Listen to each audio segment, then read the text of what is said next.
Okay, so we're into chapter 2 now.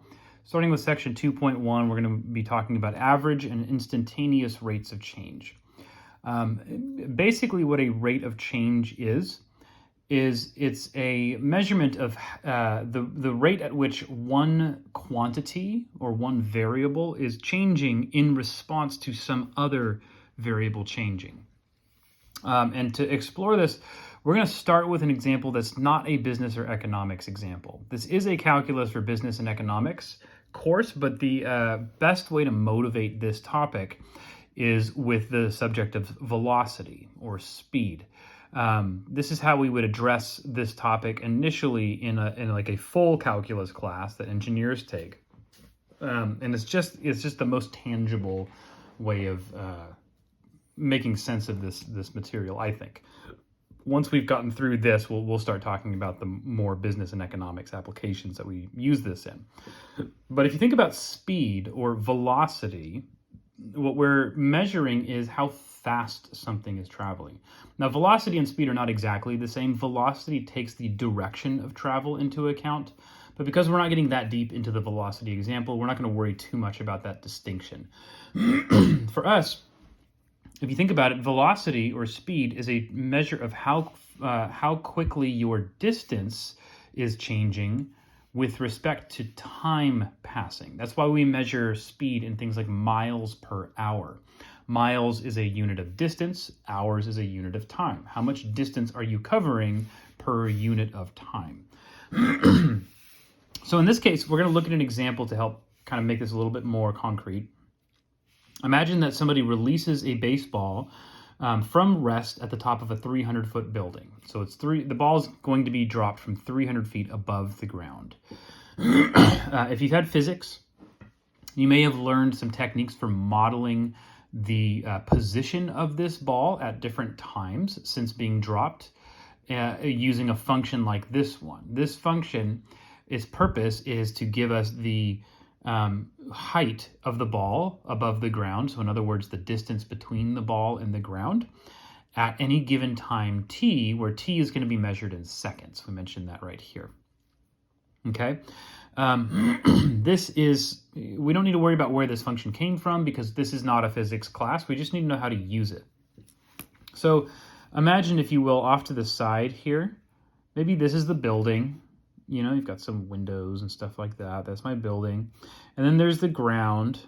And this ball is dropped from the top of this building, so 300 feet high.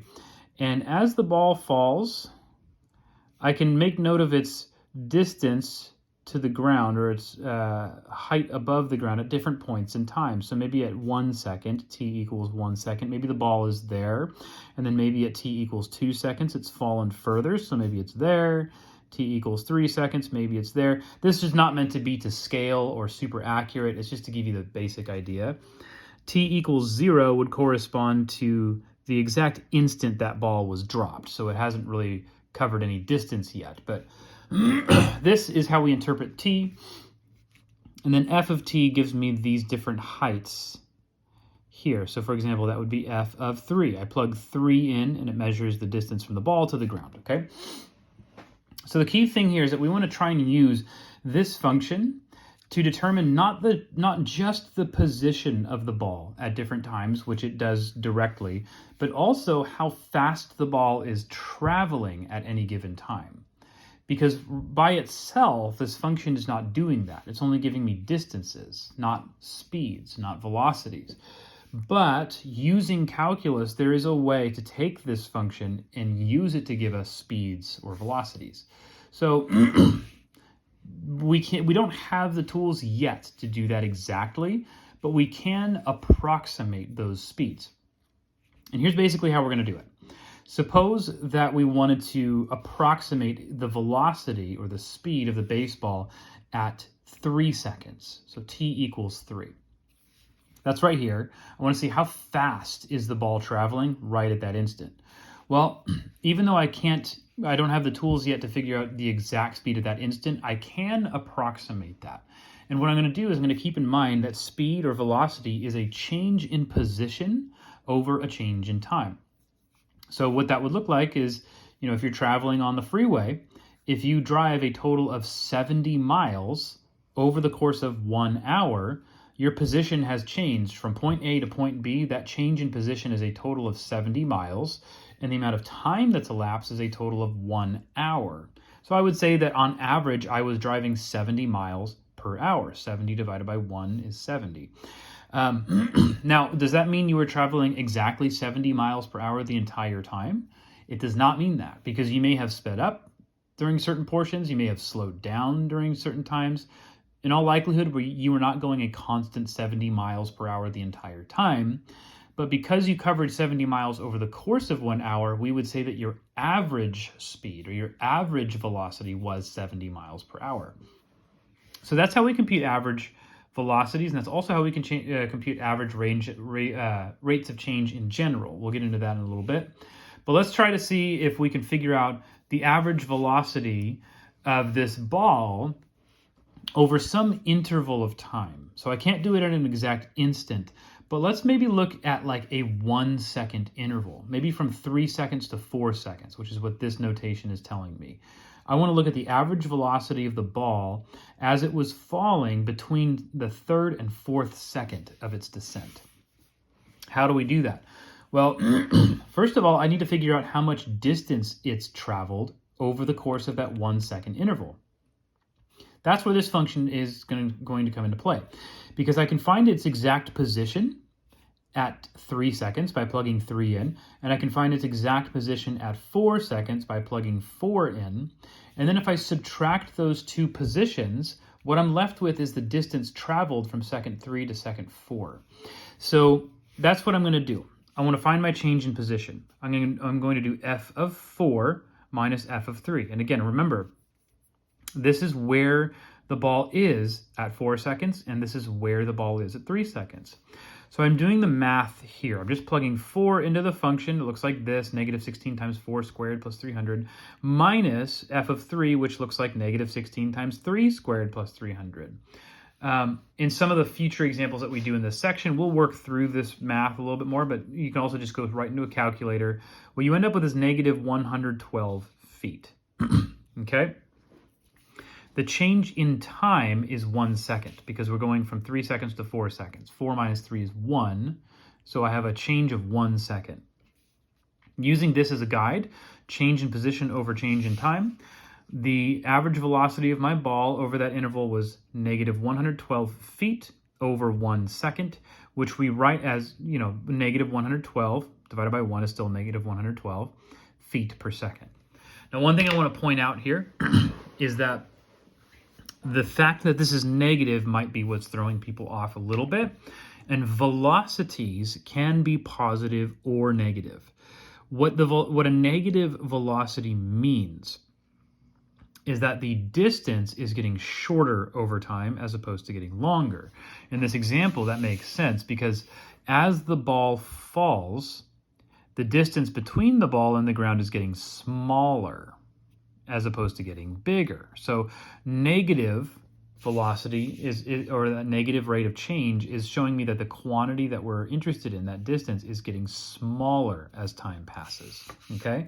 And that's going to be really important, because we'll see negative rates of change a lot, and we want to interpret them as a decrease in something compared to an increase in something, okay?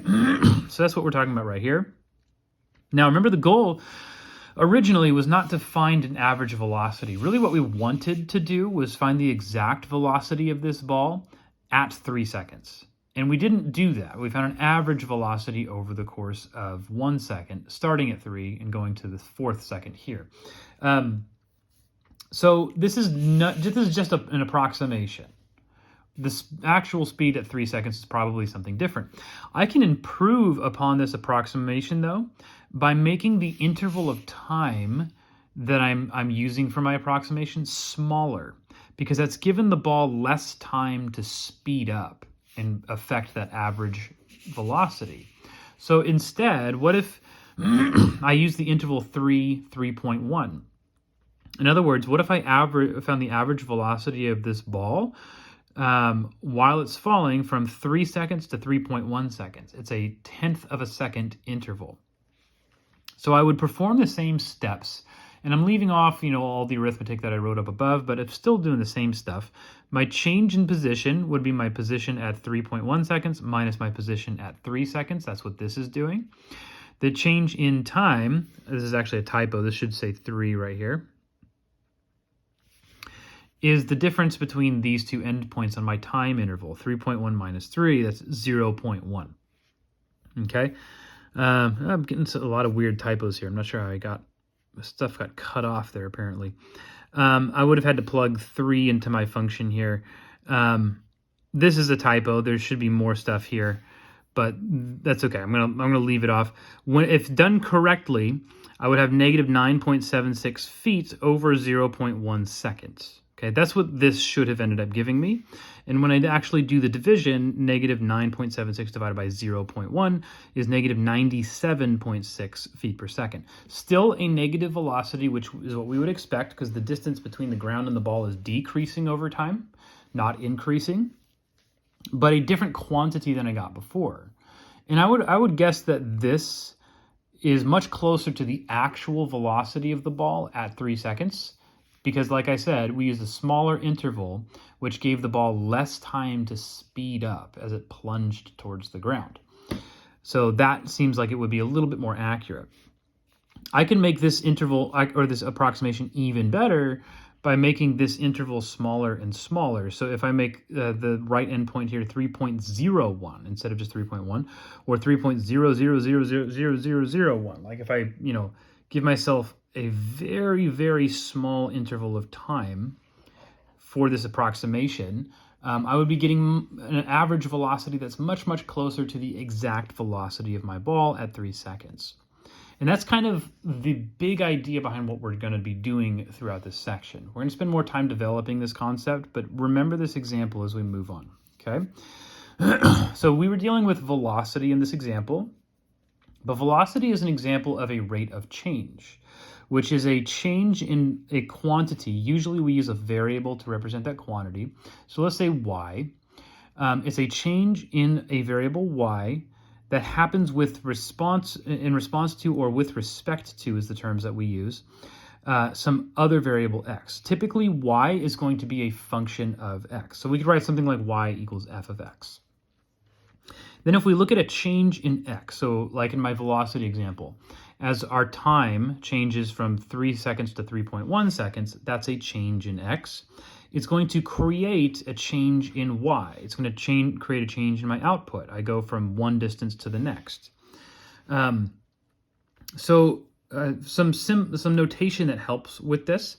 If we want to talk about a change in x over some interval like a, b, for example, we use this notation. That triangle right there is the Greek letter delta.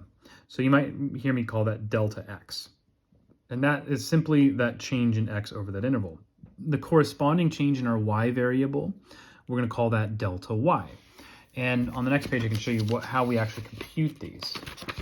It's the same thing that we've been doing. Delta x is b minus a. Remember, these are the endpoints of that interval. So this would tell me the width of that interval that we were looking at. And then delta y is also a difference, but f of b minus f of a. It's the difference between the outputs of your function at these different values here. If I wanted to find the average rate of change in y with respect to x, like we did with velocity, I create a quotient. I'm dividing something.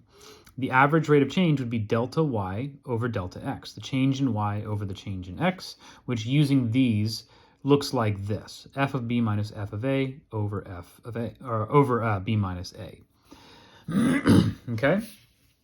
Now, so far we've been talking exclusively just in terms of like application. So you have quantities that are related to each other. As one changes, it creates a change in the other, and we can look at a rate of change between those two things. But if we think of things graphically, there's a really important connection to be made between an aspect of the graph that we're going to look at and this rate of change, this average rate of change. So remember, we're thinking of y as a function of x, y equals f of x, for example. And if we were to, look at that particular interval over which we want to find a rate of change, then we can think about the endpoints a and b as giving us actual points on the curve y equals f of x. So if I wanted the point corresponding to x equals a, I would plug a into my function to get the y coordinate of that point. B, f of b, that would be another point on the curve. And I might get something that looks like this. So here, this blue curve is what the graph of y equals f of x might look like. And then here I have a, f of a, so this is corresponding to a on my x-axis. Here's b, f of b, that's corresponding to b on my x-axis. And so that rate of change that I'm talking about is the change in that interval right there, that delta x, right? Whereas the change in my y corresponds to this change right here, delta y, the change in my y coordinates from this point to that point, okay? If I take these 2 points, and if I connect them with a line, so I find a line that passes through both of them, that red line there is what we call a secant line. It just means that it passes through 2 specific points on a curve, okay? Lines are something you study a lot in algebra, and one of the things we learn how to do with lines is to find their slope. We say that the slope of a line is the change in y over the change in x. Sometimes you call that rise over run, but those are different terms that mean the same thing as a change in y over a change in x. Since we already talked about how to find a change in y and a change of x, then the slope of a secant line would be f of b minus f of a over b minus a. This is the same thing as this average rate of change. So what that means is that if this blue graph is the graph of y equals f of x, then the average rate of change in my function over that interval a, b can be found by just finding the slope of this secant line right here, okay? So that's kind of like the first really big idea in this section, is that there's a connection between the slope of that secant line and the average rate of change of the function that we're using in that example. So here, first example, what we want to do is find the slope of the secant line passing through the points on the function y equals 7x squared plus 45, where x equals 2.5 and x equals 3. The point of these values is to give us an interval, 2.5 and 3. In this formula right here, those numbers correspond to the a and the b that are being used in that formula. They're the end points of that interval. Okay, so to find that slope, I'm using this slope formula. The slope is equal to f of b minus f of a. Well, here's my function, 7x squared plus 45. And I'm plugging b, or in this case, 3, into that first. 7 times, let me try that again. I should probably use pencil because I make mistakes all the time. 7 times 3 squared plus 45 minus, make sure you remember to put this next thing in parentheses. I'm subtracting f of a, which is this entire function evaluated at a, or in this case 2.5. If I don't include parentheses here, then the minus is really only subtracting the first term of that function and not the whole thing. So the parentheses are necessary. 7 times 2.5 squared, okay, plus 45. This goes over the difference between b and a, so b minus a, or 3 minus 2.5. Now, it would be perfectly fine at this stage to just go ahead and plug this right into a calculator. But I want to point some stuff out that's going to help with maybe simplifying things a little bit and giving you less stuff to plug into a calculator. The more stuff you have to type into a calculator, the more opportunities there are to make a mistake and get a wrong answer. So first of all, notice I have 45 here, and I'm subtracting another 45, because to handle this, I would distribute that minus sign. Effectively, this 45 and this will become a negative 45. Those are going to cancel each other out. We're going to keep seeing that happen in future examples throughout this section, where if you have a constant term in this function and you're doing a difference like this, those constants always just cancel each other out. It's really convenient. If you look at what's left, I have 7 times 3 squared, that's 9. 7 times 2.5 squared. I can take the 7 that's in front of those and factor that out if I want. So now it's 3 squared minus 2.5 squared. Down here, that's easy to do mentally. That's just 0.5. You can keep doing the arithmetic yourself at this point. It's not hard, right? 3 squared is 9 and 2.5 squared is 6.25 and stuff like that. You can keep going and do the whole thing by hand if you want, but my goal was just to simplify this a little bit so I had less to plug into my calculator. But at this point, I'm fine just plugging this into a calculator. This one is going to come out to 38.5. Okay.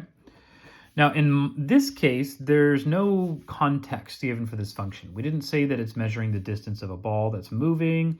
We didn't say that it represents anything specific.